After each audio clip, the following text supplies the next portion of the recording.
لوگوں جس قوم نے، ابو بکر صدیق فرما رہے ہیں، لوگوں جس قوم نے جہاد فی سبیل اللہ کو چھوڑا، اللہ اس قوم کو ذلیل کر دیتا ہے، اور جس قوم میں کھلے عام بے حیائی، فحاشی اور یانیت، فواحش کا عام وجود ہو جائے، اس پر پھر اللہ کی طرف سے طرح طرح کے عذاب نازل ہوتے ہیں۔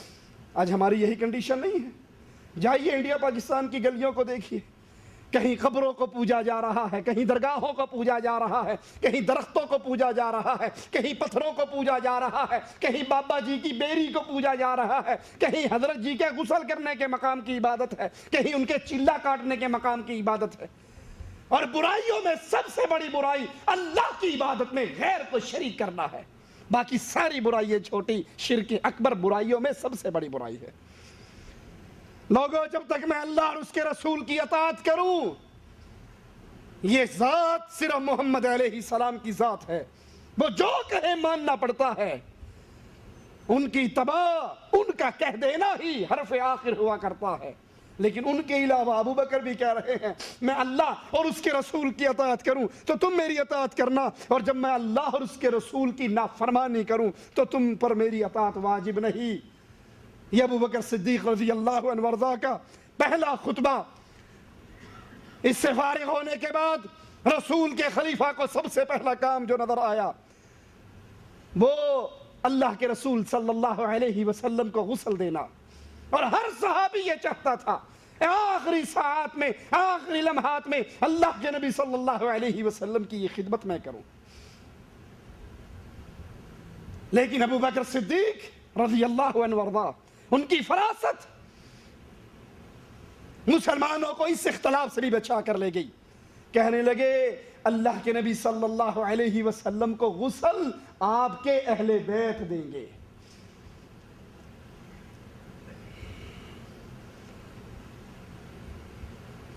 جیو ٹی وی کا مولوی عامر لیاقت وہ خبیث تقریر کرتے ہوئے کہتا ہے کہ نبی کے غسل کے موقع پر بیٹیاں دینے والے کہاں پر گئے تھے؟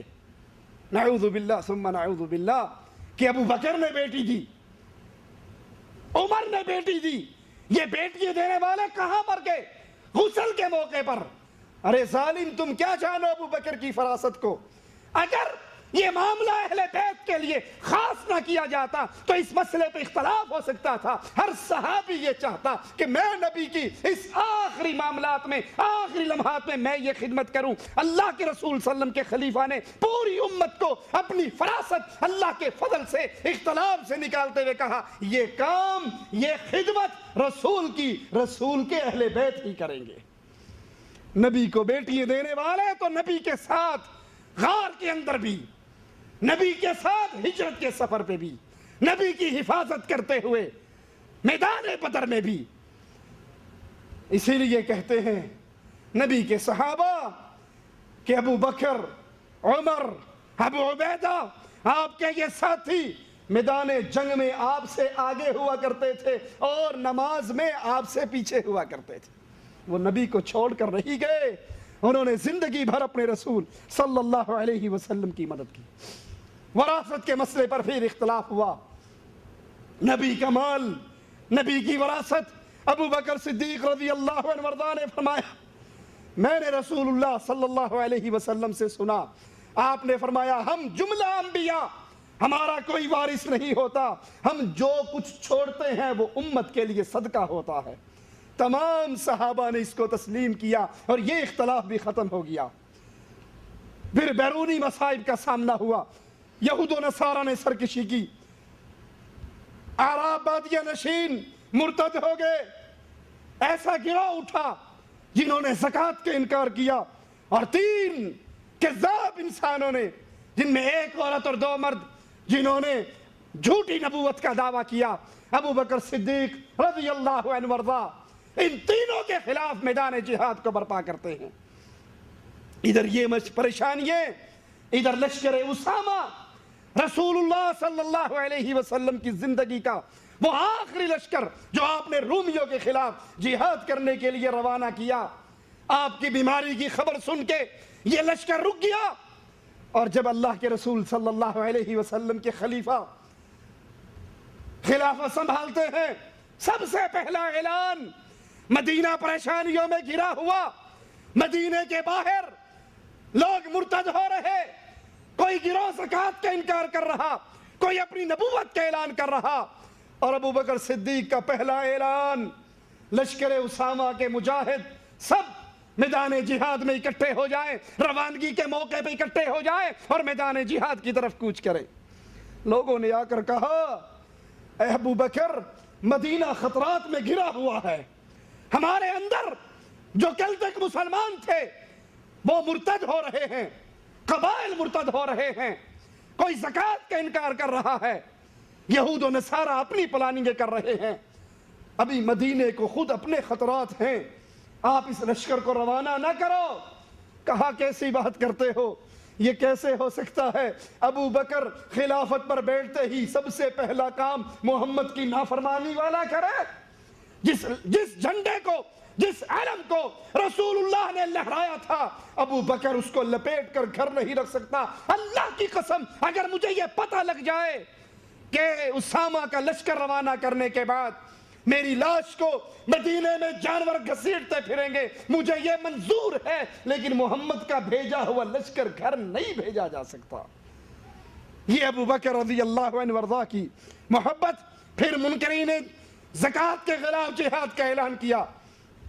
حضرت عمر رضی اللہ عنہ وارضاہ کہنے لگے، ابو بکر، ان کے خلاف جنگ کرو گے جو لا الہ الا اللہ پڑھتے ہیں، جو نماز پڑھتے ہیں، ان کے خلاف کیسے جنگ کرو گے؟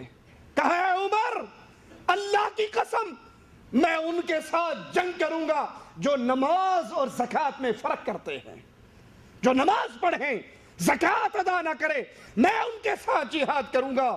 اور سنو، اگر وہ ایک رسی جس سے اونٹ کا پاؤں باندھا جاتا ہے وہ نبی کو دیا کرتے تھے، مجھ سے روکیں گے، میں اس کو لینے کے لیے بھی علم جہاد بلند کروں گا۔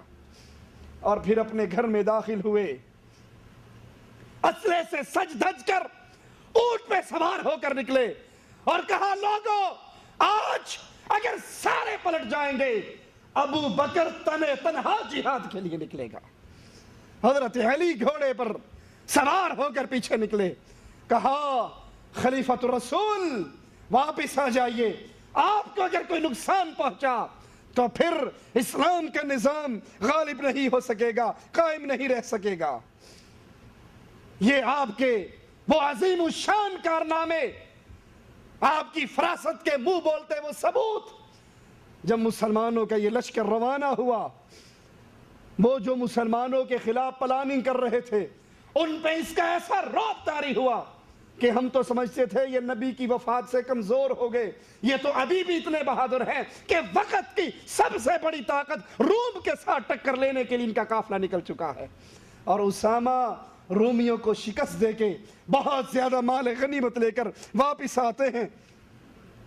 اس کے بعد ابو بکر صدیق مہاجرین و انصار کو لے کر مرتد ہو جانے والوں سے قتال کرتے ہیں، حضرت خالد کو ان کا امیر بنا کر بھیجتے ہیں مانعین زکوٰۃ سے جہاد کرنے کے لیے، اور نصیحت کرتے ہیں، خالد، جب تک لوگ لا الہ الا اللہ کا اقرار نہ کریں، نماز، زکوٰۃ اور روزہ رکھنا منظور نہ کریں، ان سے جنگ کرتے رہنا، کسی ایک بات کے ماننے سے جہاد کو روک نہ دینا کہ نماز پڑھنا کا مان چکے ہیں، نہیں، یہ لا الہ الا اللہ پڑھیں، نماز کا اقرار کریں، زکوٰۃ کا اقرار کریں، رمضان کے روزوں کا اقرار کریں، پھر ان کو معاف کرنا، اور اگر کسی ایک رکن کا بھی انکار کرے تو ان سے جہاد جاری رکھنا۔ ابو بکر صدیق رضی اللہ عنہ وارضاہ نبوت کے جھوٹے دعوے داروں کے خلاف جنگ کرتے ہیں، مسیلمہ کو قتل کرتے ہیں اور اس فتنے کو ختم کرتے ہیں۔ اندرون ملک بغاوتیں ختم ہو جاتی ہیں اور بیرونی فتوحات کا سلسلہ شروع ہو جاتا ہے، شام کا ایک حصے کو فتح کر کے خلافت کے اندر شامل کر دیا جاتا ہے، اور پھر فاروق اعظم رضی اللہ عنہ وارضاہ کے مشورے سے ابو بکر صدیق حضرت زید بن ثابت انصاری کو قرآن حکیم اکٹھا کرنے کی خدمت میں مامور کرتے ہیں کہ قرآن حکیم کی تمام صورتوں کو اکٹھا کر دیا جائے۔ اللہ نے توفیق دی، انشاءاللہ تو اگلے درس میں ابو بکر صدیق رضی اللہ عنہ وارضا کی زندگی کے باقی حالات اس کو پیش کریں گے۔ اللہ سے دعا ہے اللہ ہماری خطاؤں کو معاف فرمائے، ہماری سیاہکاریوں کو معاف فرمائے۔